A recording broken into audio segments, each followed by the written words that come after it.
ஆண்டவராகிய இயேசு கிறிஸ்துவின் விலையேறப்பெற்ற பரிசுத்தமுள்ள நாமத்தில் அன்பின் வாழ்த்துக்கள்.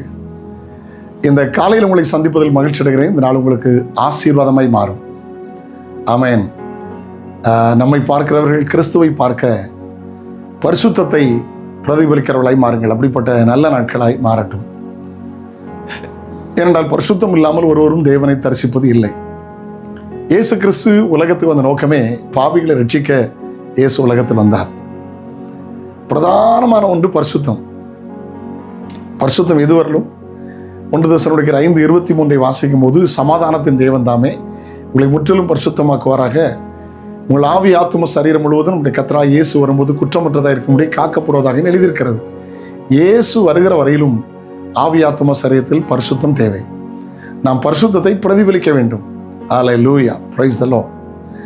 கனத்துக்குரிய மூத்த பரிசுத்தவான் அமெரிக்காவில் பிறந்து வளர்ந்து 99 வயது வரலும் அவர் காலத்தில் அவரை விட பெரிய சுவிசேஷகர் இல்லை என்ற பெருமை அடைந்த ஐயா பில்லி கிரஹாம் அவர்கள் ஒரு முறை தன்னுடைய செய்தியில் குறிப்பிட்டார். ஒரு மனிதன் எப்படி ரட்சிக்கப்பட்டான், பாவ மன்னிப்பு அடைந்தான் என்பதை அவர் விளக்கினார்.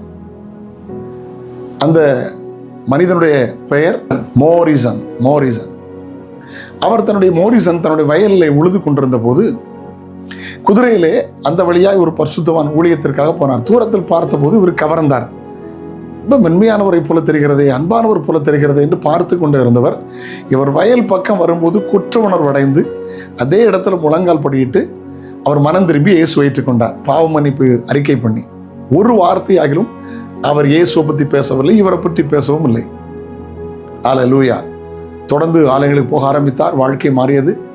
பின் நாட்களில் உலகத்தில் தலை சிறந்த ஒரு தியாலஜிக்கல் செமினரியினுடைய ஃபவுண்டராக மாறினார். அந்த செமினரி பெயர் ஆஸ்பரி தியாலஜிக்கல் செமினரி. தேவைன்னா அந்த ஃபோட்டோ நான் கொடுக்குறேன். ஆஸ்பரி தியாலஜிக்கல் செமினரியினுடைய ஃபவுண்டராக மாறிட்டார். இதை ஐயா பில்லி கிரஹாம் தன்னுடைய செய்தியில் அவர் குறிப்பிட்டார். நம்மை பார்க்கிறவர்கள் எதை பார்க்கிறார்கள்? நமக்குள் இருக்கிற பரிசுத்தரை பார்க்க முடிகிறதா? நான் அடிக்கடி சொல்கிற வழக்கம் தான். அதிகாலை பாடலில் ஒரு பாடல், பெரிய பாடல், அது முழு பாடலும் பாட வேண்டுமானால் 15 நிமிஷம் ஆகும். அதில் வாழ்த்துகிறேன் இயேசுநாதா, வாழ்த்துகிறேன் காலையிலே. அதில் ஒரு சரணம் எப்படி இருக்கு? என்னை காண்போ உம்மை காண உம் சாயல் என்னில் வேண்டும், தந்திடுவீர் தாழ்மையையும் பொறுமையுடன் அன்புமாக, வாழ்த்துகிறேன் இயேசு ராஜா, வாழ்த்துகிறேன் இக்காலையிலே.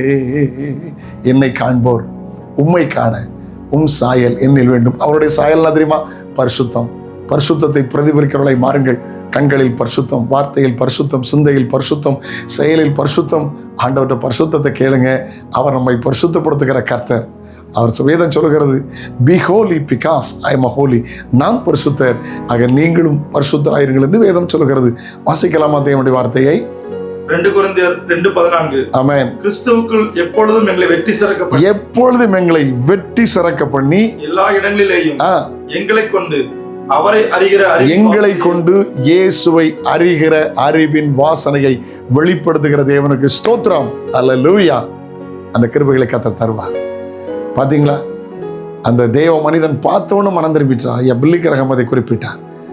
அப்படிப்பட்ட நல்ல நாட்களாய் மாறட்டும். ஆமேன். பரிசுத்தத்தின் மேல் பரிசுத்தம் பெற கர்த்தர் கிருபை தருவாராக. ஜெபிக்கலாமா? நாளை உங்களை சந்திக்கிறேன். அதுவரையில் ஆண்டோட கிருபை உங்களை தாங்கட்டும். தகப்பனே, இயேசுவின் நாமத்தில் ஜெபிக்கிறோம். எங்களை பார்க்கிறவர்கள் உம்மில் உள்ள பரிசுத்தத்தை காண கிருபை தாரும். இயேசுவின் நாமத்தில் ஜெபங்களும் பிதாவே. ஆமேன். ஆமேன். God bless you. Have a nice day.